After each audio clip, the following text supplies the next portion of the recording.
and it should be quite a game. Now, and finally, there is perhaps no other poet who divides critics quite like Dylan Thomas. His hard-drinking, hell-raising reputation pitched against the rhyme and rhythm of his most famous works. So, no surprise then that the discovery of a lost Dylan Thomas poem more than 60 years after his death has stirred up so much excitement in the literary world. Tonight, A Dream of Winter got its first live reading in a London pub. That was, inevitably, an old favourite of his. Very often on winter nights, the half-shaped moonlight sees. It's been 62 years since Dylan Thomas died, but his words, in a long-forgotten poem, have just been brought back to life. Or drown beyond water. Born 101 years ago this week, Thomas is considered the greatest Welsh poet, if not Britain's best, and he's one of the few poets of his era to be recorded reading his own work. Do not go gentle into that good night. Rage, rage against the dying of the light. But it's a new, old poem that's generating excitement.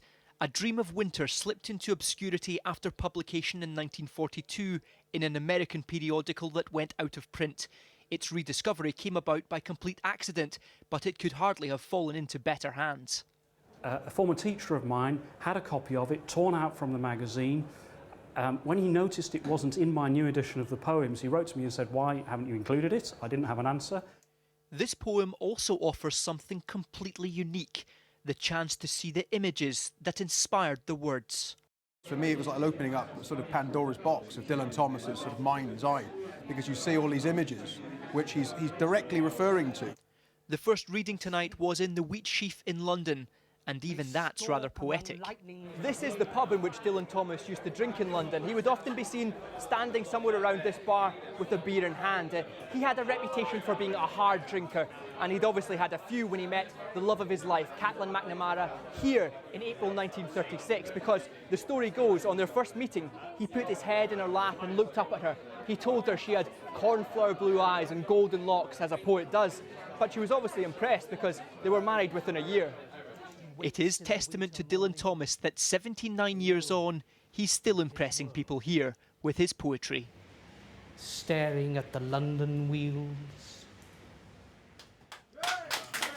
Peter Smith, News at 10. And if that's whetted your poetry appetite, head to our website to see the nation's top 10 poems. There's a poll on there too, so you can vote for your favourite. If by Rudyard Kipling is currently topping our poll. Perhaps that's no great surprise. That is more or less it. As we